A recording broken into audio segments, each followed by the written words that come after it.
Assalamualaikum guys, selamat datang di channel Spot Horror. Di video kali ini aku akan membagikan sebuah cerita horor tentang rumor Joko yang menjadi arwah penasaran karena kematiannya akibat dijadikan tumbal. Bagaimanakah kelanjutannya? Simak ceritanya berikut ini.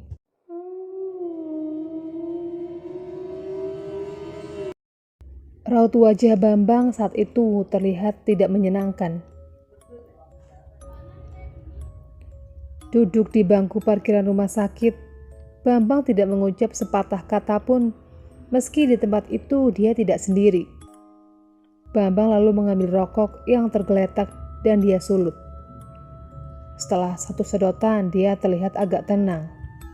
"Hei Pak, itu tadi rokoknya siapa?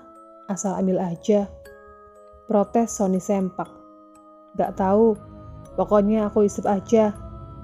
Anggap aja sila kelima Pancasila," balas Bambang. Tak mau berdebat, Sony memilih untuk bertanya kepada Bambang yang terlihat lesu. Bambang tadinya semangat ketika katanya ada perintah untuk menjemput pasien.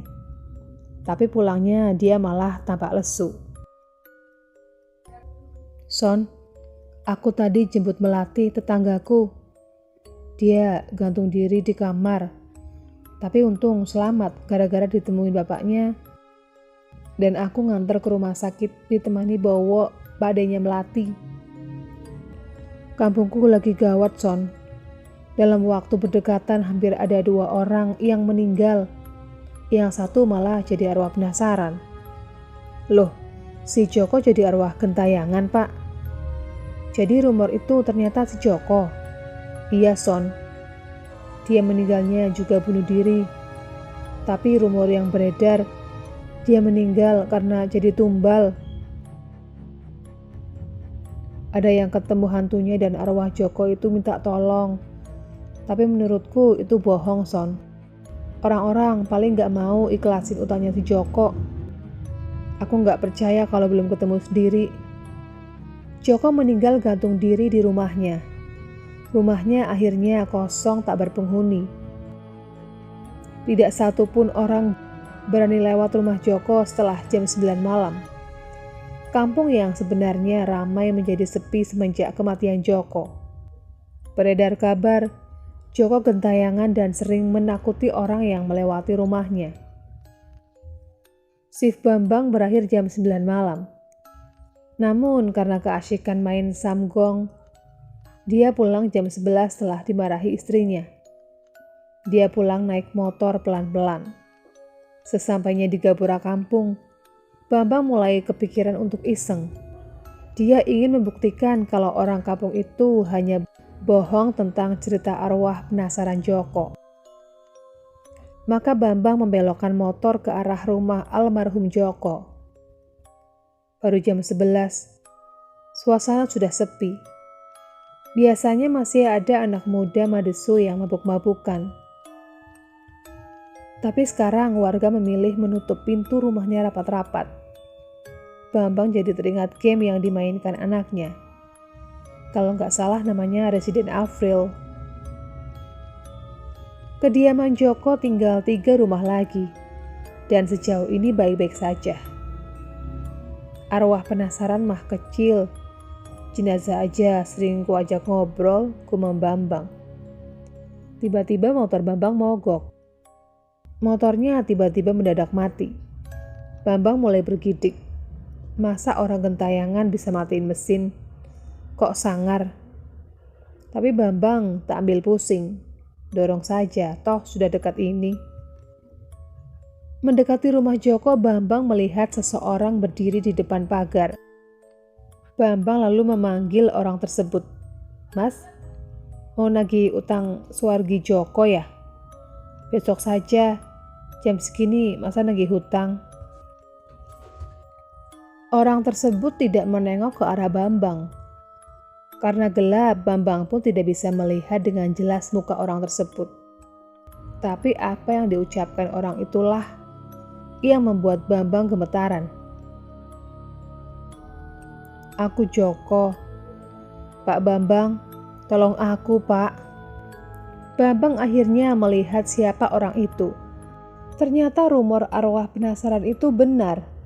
Orang itu ternyata Joko.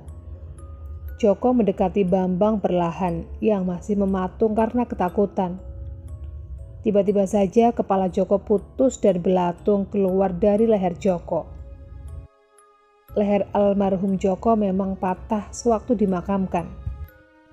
Tangan Joko meraih kepalanya yang terjatuh dan memberikannya kepada Bambang.